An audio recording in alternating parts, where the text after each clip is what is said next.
A new record low, not just the temperature outside your house, but also the number of bills approved inside this house. Congress is on pace to have its least productive year on record.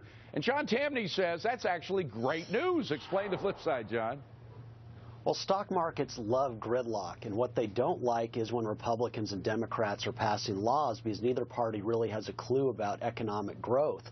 The stocks are at all-time highs, not because of the corruption of money that is quantitative easing, but because a year ago, President Obama's legislative program ended. Ben Bernanke will be out at the Fed next year, and we're also seeing the total discredit of big government in the form of Obamacare's failure. All of this is very bullish for the stock market, so the two are related. Okay. No legislation, great stocks. So, Rick, gridlock is good for this country. It's completely irrelevant. Anything Congress has or hasn't done has not affected the market. The market's up because people have nowhere else to go to make any money on their money, and because corporate profits are high. It also, if Congress would have gotten a little more busy and gone along with some of these infrastructure and jobs programs, now you'd see a real impact on the economy. So, no, they don't get a pass from me. So, Sabrina, Rick's blaming the slow economy on obstructionism. What do you say? I disagree, naturally. I mean, look, the best thing to help all Americans is a robust economy and strong jobs. But the problem is that government too often is getting in the way. We can't ignore the fact that we have a $17 trillion debt. As John Tamny has said so many times, the government doesn't have its own pot of gold that it's pulling from. It's taking money out of the private economy, out of place, which is far more efficient and effective. So, of course, it's dragging down the economy. So I'm actually very happy that Congress has been so ineffective this year. Well, I'm very happy because we have a new star of Forbes on Fox. Kashmir Hill is with us. Kashmir, great to see you. So does Congress need to do more or less? I do not think Congress has been bad for us because we really needed legislation to rein in the NSA and its snooping, which has been really unsettling for consumers in the U.S. and abroad, and very bad for American businesses, especially here in Silicon Valley. Companies that do internet infrastructure like Cisco have reported a slump in sales abroad.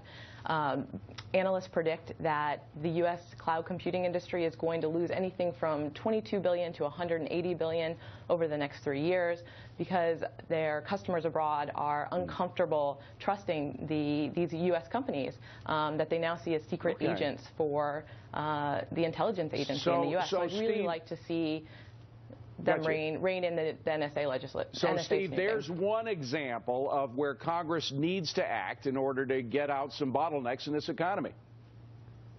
Well, at Congress, when they undo bottlenecks, often inadvertently create new bottlenecks.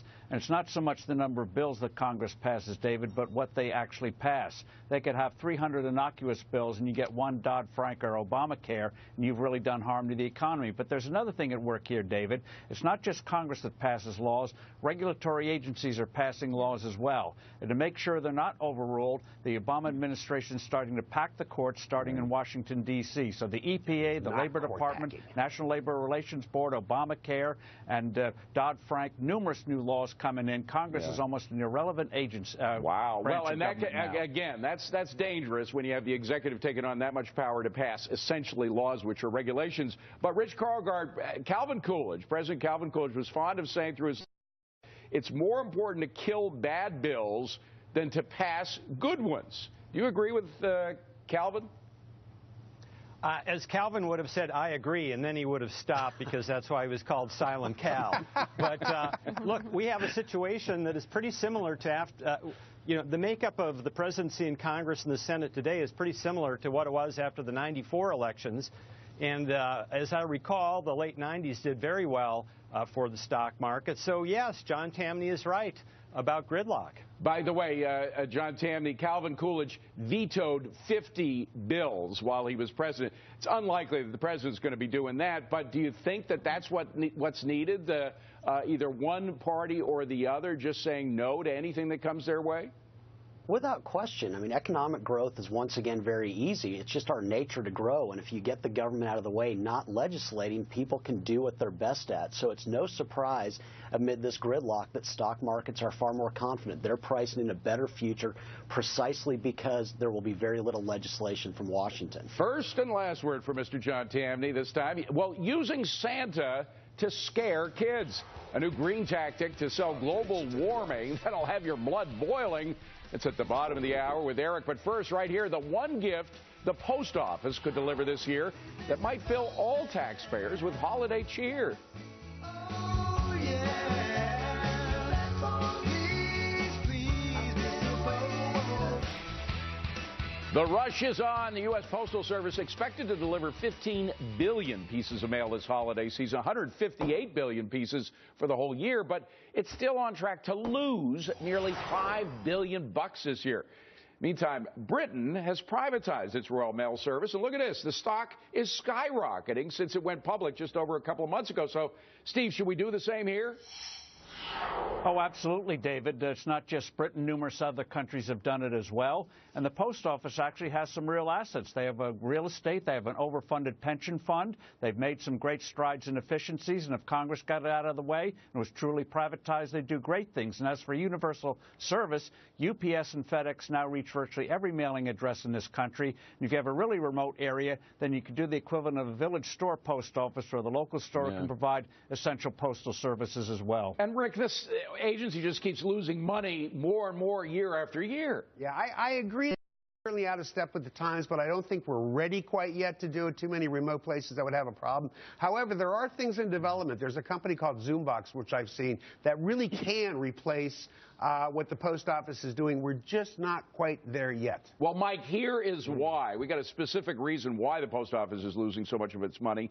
80% of its operating expenses goes to salaries and benefits. 80%. That's twice what FedEx pays. The fact is that it's another typical bureaucracy where it just keeps getting loaded and loaded more and more with bureaucracy. Yeah, it's also its work rules, David, are very outdated. And as far as remote areas having to pay more, well, you know what? That seems fair to me because, you know, out in Wyoming and other places like that, they pay a lot less for their homes and for their land. So, you know, this would kind of equal everything out. Yeah. Well, and Emac, I know that we don't like following the British. Of course, Margaret Thatcher wasn't a bad leader, but have they shown us the way here? Should we privatize the same way they did? Yeah, I hear what you're saying. The United Kingdom is smaller than the size of Oregon, right. So you know what? You understand that point. It's not a perfect example for us, but they're doing well. But you know what? Here's the deal: get the government out of the way of the U.S. Post Office. Even the post office is saying we want to open up shops, storefronts in shopping malls or in drugstores, right. You know. And also, you're right about the union costs for the benefits. That's a big thing. But I'll tell you something: they are privatizing in Europe, Canada, Asia, New Zealand, Japan. It seems like a worldwide phenomenon. So, Sabrina, let's do what they're doing. Yeah, I have to agree. And one of the problems, of course, is that the post office has tried to trim personnel and cut back on hours, but they're limited in their ability to modernize based on Congress. So, unfortunately, unlike the private marketplace, where if you fail to adapt, you're going to go out of business, we just have this company that's sort of sputtering along, or this institution. So, we should either get government out of the way, or so that they can do what they want to do. Steve, quickly, aren't politics in favor of doing this? Isn't it something that both sides of the aisle could agree on? The only way it's going to happen, David, is because of these horrendous losses, and there are positive ways to do it. It's going to cost money, but that's what happens when you get the government out of the way, and it's well worth the price. Again, they have an overfunded pension fund, so they got some wherewithal to make these adjustments relatively painlessly for most people. Let's try it. $5 billion a year, we'd say. There's a specific example of how to save money. Coming up, our informers have their last-minute stocks to help pay for your last-minute shopping.